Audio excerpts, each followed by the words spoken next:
नमस्कार बंधुगण बंधु मैंने आज भिडियोटी कन्या राशि बहुत बड़ गुरुत्वपूर्ण अटे।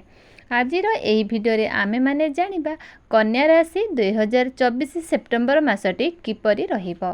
कन्या राशि मासिक राशिफल उपरे आमे आलोचना करिबा। कन्या राशि व्यक्तिविशेष मानक पई सेप्टेम्बर मासटी किपरि रहिबो संपूर्ण भाव में आमे सही विषय रे आलोचना करिबा। कन्या राशि व्यक्तिविशेष मानकर स्वास्थ्य, शिक्षा, प्रेम, वैवाहिक जीवन, भाग्य एवं कैरियर, व्यापार वाणिज्य स्थिति किपरि रहिबो सही एही सेप्टेम्बर मासरे से विषय रे आमे विस्तार रूप में आलोचना करिबा। नवग्रहंकर स्थिति मध्य देखिबा। नवग्रह केउं प्रकार फल दबारे सक्षम हेबे। शेषरे अशुभता प्रदान करुथुबा ग्रह मानक पई किछि विशेष प्रतिकारक मध्य जानिबा। सेथिपई भिडियोटी को स्किप न करी शेष पर्यंत निहाती देखंतु।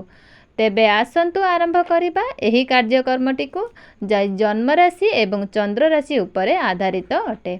सेप्टेम्बर मास आरंभ रे कन्या राशि रे नवग्रहंकर स्थिति किपरि रहिबो से विषय रे सर्वप्रथमे जानिबा। तेबे एहा पूर्वरु आपणकर कन्या राशि होइथाय तेबे भिडियोटी को लाइक करी चैनल टी को सब्सक्राइब कर दियंतु एवं कमेंट बॉक्स रे जय श्री जगन्नाथ निश्चित लिखंतु। तेबे बंधु माने राशि चक्र षष्ठ राशि होउची कन्या राशि।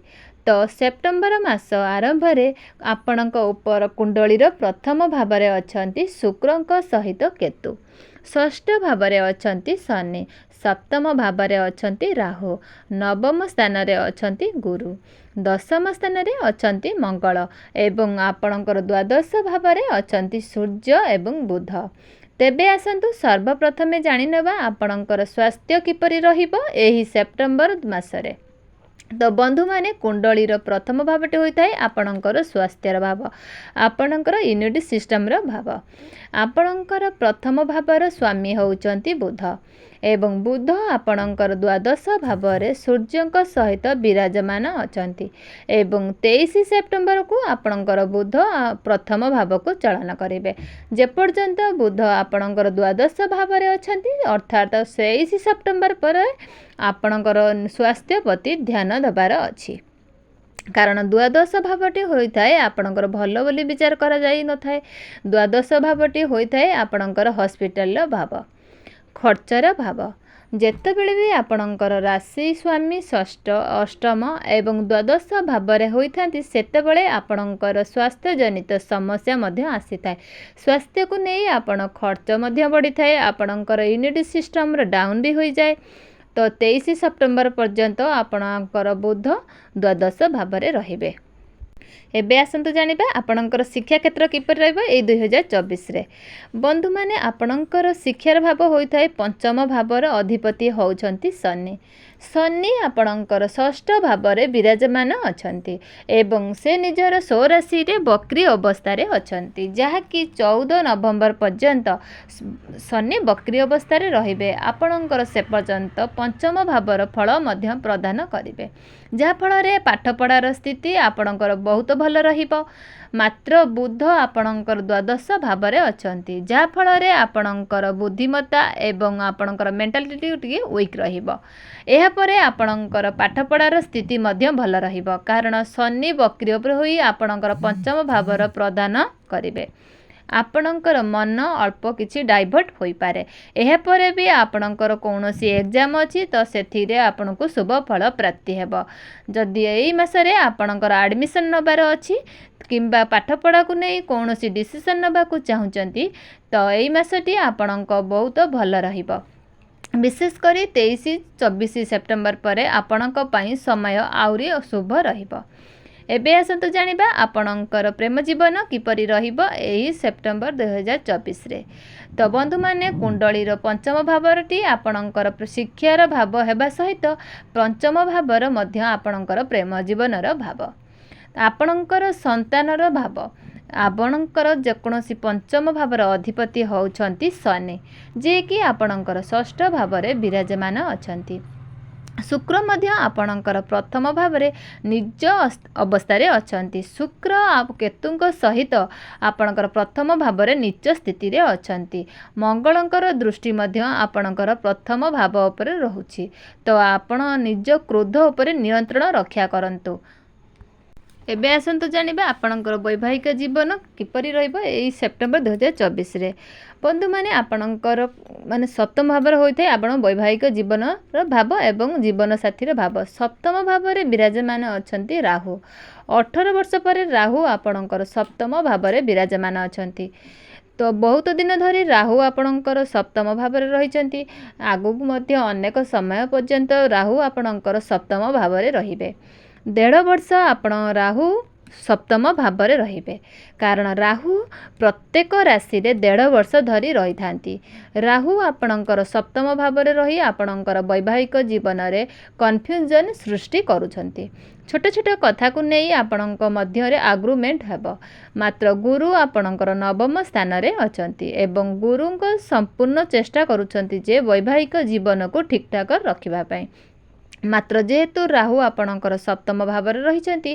गुरुंकर राशि रे अछंती तो सेथिपई आपण निजर वैवाहिक जीवन उपर टिके ध्यान देबा उचित राहु को प्रतिग्रह बोली मना जाय थाए से गुरुंक राशि रे विराजमान अछन तो से तो आपणक वैवाहिक जीवन रे निश्चित भाव में समस्या सृष्टि कराइबे तो सेथिपई आपण जेते पारिबे निजर वैवाहिक जीवन उपर ध्यान टिके रखंतु एपरि परिस्थिति न सृष्टि हुए जा फल रे आपणकर संपर्क उपर भल प्रभाव पकाइबो।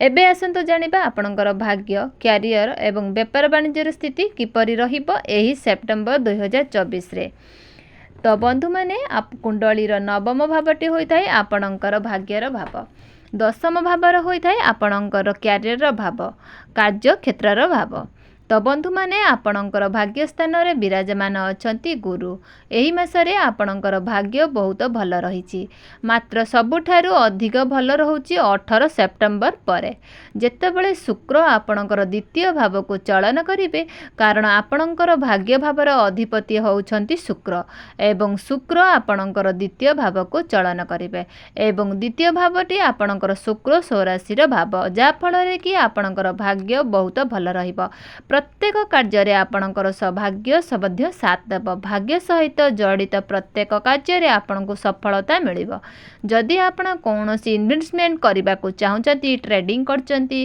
कौनसी जिनिस को नहीं ड्रिल करूछंती सेथिरे आपनको भाग्य मध्य साथ दरकार पड़ी थाए तो जेतेबेले शुक्र निजर स्वराशि को प्रवेश करेंगे सेतेबेले आपणकर शुक्र आपण भाग्य को मजबूत बनाइबे अर्थात 18 सेप्टेम्बर पर कौनसी भी शुभ मांगलिक कार्य कौनसी भी पार्टनरशिप बिजनेस कौनसी कार्य आरंभ करने चाहूँगी तो 18 सेप्टेम्बर पर निश्चित भाव में आपणक समय भल रोचे से आपको निश्चित रूप से सफलता मिलिबो।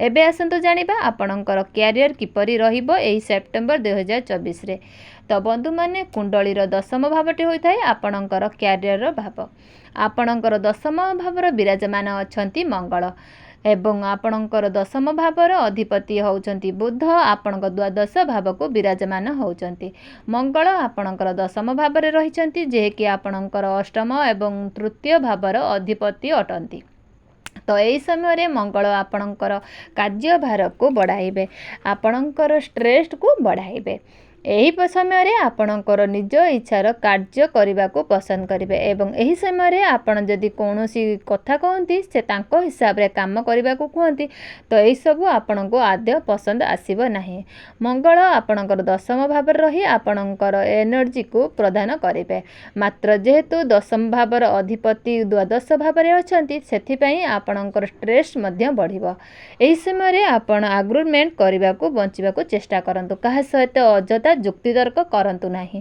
कारण मंगलंकर दृष्टि आपणक प्रथम भाव उपरे रहुची जुक्तितर्क करने द्वारा आपणकर काम खराब होई पारे सेथिपई ए सब प्रति टिके विशेष ध्यान दियंतु आपणकर बॉस हुअंतु किबा जूनियर हुअंतु सीनियर हुअंतु काहा सहित भी आपण अजदा आग्रुमेंट करंतु नाही विशेष करी 16 सेप्टेम्बर पूर्व आपणकर एप्रति विशेष ध्यान देवा उचित। जो मानक पाखरे कौनसी चाकरी नहीं 23 सेप्टेम्बर पर से चाकरी मिलिबार मध्य युग सृष्टि होची, कारण बुध आपणकर प्रथम भाव को चलन करिवे एवं उच्च स्थिति रे रहिबे। 23 सेप्टेम्बर पर आपण चाकरी को नहीं कौनसी आपण को भल सूचना रहिबो। एबे आसंतु जानिबा आपणकर व्यापार वाणिज्य स्थिति किपरि रहिबो एई सेप्टेम्बर 2024 रे।